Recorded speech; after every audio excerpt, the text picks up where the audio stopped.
Hello everyone. ये जो हम पोएम आज डिस्कस कर रहे हैं यहाँ पर, ये है आपके यूनिट सेकंड में और विलियम वर्ड्सवर्थ की पोएम है और इस पोएम का नाम है डैफोडिल्स। ये जो डैफोडिल्स पोएम है ये बहुत ही इम्पॉर्टेंट है आपके लिए और जैसा आपको दिखाई दे रहा है कि ये 4 स्टैंजाज में डिवाइडेड है और 6 लाइन एक एक स्टैंजा के अंदर है।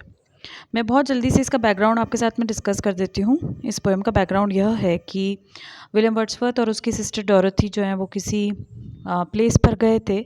वहाँ पर उसने डैफोडिल्स देखे बहुत सारे और उन बहुत सारे डैफोडिल्स को देखने के बाद में उसने ये कविता लिखी। तो उस समय वो काफ़ी दुखी था क्योंकि बैकग्राउंड ये है इस पोएम का कि उसके ब्रदर की उस समय डेथ हुई थी। इस वजह से वो बहुत ज़्यादा डिप्रेस्ड फील कर रहा था। तो actually the central idea of the poem is this that when a person is in pain, in sorrow, कि जब एक व्यक्ति बहुत ही सॉरो में, ग्रीफ में, पेन में होता है, लेकिन when he returns to nature, जब वो नेचर के पास वापस लौट जाता है तो उसके सारे दुख जो हैं वो उसे महसूस नहीं होते हैं। I wandered lonely as a cloud. देखिए वेरी फर्स्ट लाइन में ही सिमिली यूज़ हुई है क्योंकि कंपैरिजन है, वो खुद को एक क्लाउड से कंपेयर कर रहा है यहाँ पर और कह रहा है कि I wandered lonely as a cloud. As और लाइक से जब भी कोई कंपैरिजन होता है वो सिमिली होती है। वो कहता है, कवि कहता है यहाँ पर कि मैं एक लोनली यानी अकेले, क्लाउड यानी कि बादल की तरह इधर उधर भटक रहा था। That floats on high over vales and hills. एक ऐसा बादल जो कि फ्लोट यानी बहता है, उड़ता है, लहराता रहता है, हाई काफ़ी ऊपर, वैलीज़ यानी घाटियों और पहाड़ियों के ऊपर। मैं वैसे क्लाउड की तरह यानी एमलेसली मैं यहाँ इधर उधर भटक रहा था। When all at once I saw a crowd, तभी मैंने अचानक से वहाँ पर एक क्राउड देखा। देखिए क्राउड का मतलब वैसे भीड़ भाड़ होती है, यहाँ पर भीड़ भाड़ और होस्ट वर्ड भी वो यूज़ कर रहा है डैफोडिल्स के लिए। डैफोडिल्स के लिए उसने होस्ट वर्ड भी यूज़ किया है और क्राउड भी यूज़ किया है। I saw a crowd, a host of golden daffodils.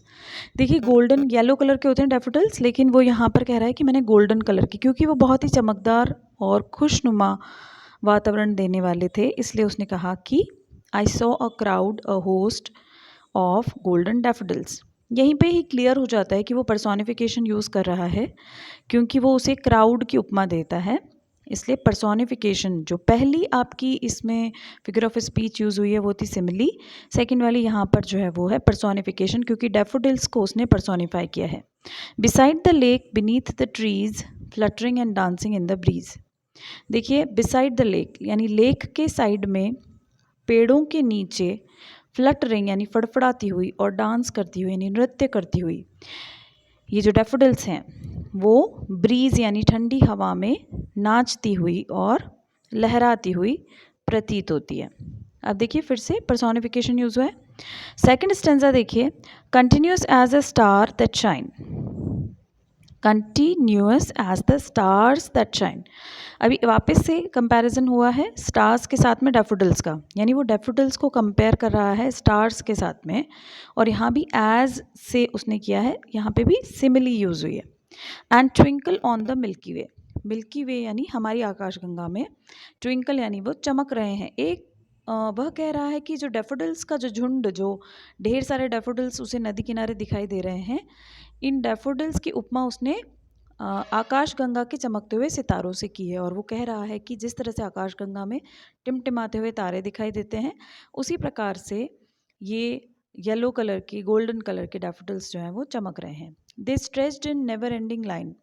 और ये डैफोडिल्स बहुत ही लंबी लाइन, ऐसी लाइन जो कि जिसका कोई अंत ना हो, ऐसी लाइन में फैले हुए हैं। Along the margin of a bay. Bay यहाँ पर नदी के किनारे से तात्पर्य है। बे का अर्थ यहाँ पर नदी है, मार्जिन यानी किनारे के, यानी कि वैसे बे का मतलब होता है खाड़ी, पर यहाँ पर नदी से तात्पर्य है कि उस नदी के किनारे किनारे वो एक लाइन में, नेवर एंडिंग लाइन में फैले हुए हैं। 10,000 saw I at a glance. Glance का मतलब होता है एक ही दृश्य में या एक बार में अचानक से मैंने 10,000 सॉ आई, मैंने लगभग 10,000 डैफोडिल्स देख लिए। यहाँ पर हाइपरबोल यूज़ हुआ है, अतिशयोक्ति अलंकार, क्योंकि अचानक से 10,000 देख पाना is not actually possible with human glance, but he says that I have seen at a glance I have seen 10,000, और मे बी दैट इतने सारे नहीं हो वहाँ पर। आपको ये ध्यान रखना है कि यहाँ पर हाइपरबोल यूज़ हुआ है। Tossing their heads in sprightly dance, और टॉसिंग देयर हेड्स, और वो अपने सिरों को हिला रहे हैं, ओके, डांस की मुद्रा में हिला रहे हैं। कौन? देयर हेड्स, देयर किसके लिए आया है? फूलों के लिए। तो इस तरह से सेकंड स्टेंजा भी कंप्लीट होता है। फर्स्ट स्टेंजा का मूड जो है वो थोड़ा सा आपको दिखाई देगा कि उसमें लोनलीनेस और हल्का सा सॉरो जो है और वेवर्डनेस है वो दिखाई देती है, लेकिन सेकंड स्टेंजा है वो फुल ऑफ हैप्पीनेस है, क्योंकि जॉयफुल हो गया है पोएट अचानक से इतने सारे डैफोडिल्स को एक साथ देखकर। नेक्स्ट में देखिए आप third stanza, the waves beside them danced.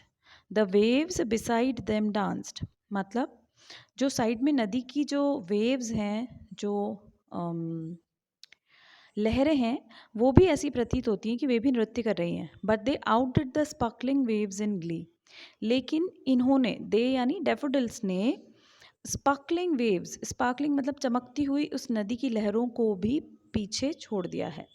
A poet could not but be gay, और इसको देख करके एक पोएट प्रसन्न हुए बिना रह ही नहीं सकता। इन सच अ जोकंड कंपनी, जब इतनी खूबसूरत कंपनी उसके साथ हो तो वो खुश हुए बगैर कैसे रह सकता है। I gazed and gazed but little thought what wealth the show to me had brought. मैं उन्हें घूरता रहा और घूरता रहा, है ना, gazed and gazed, but little thought what wealth the show to me had brought.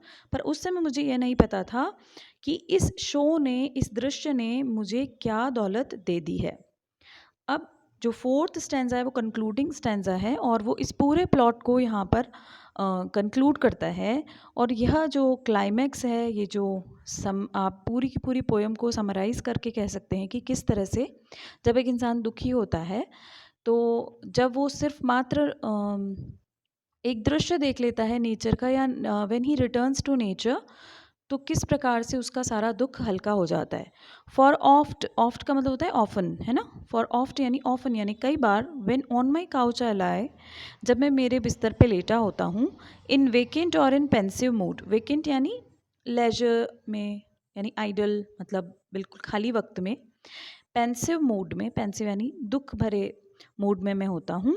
They flash upon that inward आई, यहाँ पे इनवर्ड आई जो है वो किसके लिए यूज़ हुआ है? व्यक्ति की, पोएट की आंतरिक इमेजिनेशन, है ना, इमेजिनेशन के लिए इनवर्ड आई। इनवर्ड आई यानी अंदर की आँख, अंदर की आँख मतलब जब हम आँख बंद करते हैं और हमारे सामने हमारे पुराने बिताए गए पलों के चलचित्र उभरने लगते हैं, दैट इनवर्ड आई, उस पर मेरे जो है फ्लैश अपॉन, फ्लैश अपॉन यानी अचानक से उभर कर वापस आ जाते हैं ये daffodils, which is the bliss of solitude, और मेरे सॉलिट्यूड के ब्लिस के रूप में ये उभर कर आते हैं। देखिए इन पंक्तियों के दो अर्थ हो सकते हैं कि दे flash upon that inward I which is the bliss of solitude, कि एक तो डैफोडिल्स जो हैं वो सॉलिट्यूड का ब्लिस है, और दूसरा जो एक इम्पॉर्टेंट इसका मीनिंग निकलता है वो ये है कि जो इनवर्ड आई है हमारी, जो हमारी इमेजिनेशन है, जो हमारी क्या कह सकते हैं इसको, धार्मिक हमारी जो आई है, नॉट एक्चुअली धार्मिक, बट जो हमारा आंतरिक मन है, उस आंतरिक मन को इसने कहा है कि वो ब्लिस है सॉलिट्यूड का, वो सॉलिट्यूड का गिफ्ट है, अकेलेपन का गिफ्ट है।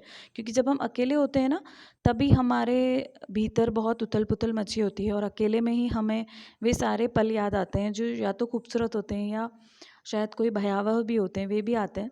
तो वो कहता है कि सॉलिट्यूड का ब्लिस जो है वो खूबसूरत पल हैं जो कि हमारी इनवर्ड आई में उभर कर आते हैं। And then my heart with pleasure fills, और जैसे ही मैं सोचता हूँ इन डैफोडिल्स के बारे में, तो मेरा हृदय जो है वो प्रसन्नता से भर जाता है। फिल्स मतलब भर जाता है, प्लेजर यानी प्रसन्नता, हार्ट यानी हृदय, and dances with the daffodils, और मेरा जो हृदय है वह डैफोडिल्स जिस तरह से उस समय नाच रहे थे वैसे ही नाच उठता है। तो बेसिकली सेंट्रल आइडिया और थीम जो इस पोएम की वो है वो यह है कि चाहे कितना भी दुख हो, व्यक्ति कितना भी दुख झेल रहा हो, यदि वो नेचर की तरफ रिटर्न कर जाएगा तो इन सारे दुखों को वो भूल जाता है। तो आई होप कि आपको ये समझ आई होगी पोएम, और आप एंजॉय कीजिए। मैं इसी तरह से आपके बहुत सारे वीडियोस अपलोड करती रहूँगी। लगभग मैं पूरा फर्स्ट ईयर का पोइट्री का पूरा पेपर जो है आपका यहाँ पे अपलोड करूँगी। और उसके बाद भी अगर आपके कोई डाउट्स हो तो कमेंट सेक्शन में बताइएगा। Like, share and subscribe. Thank you.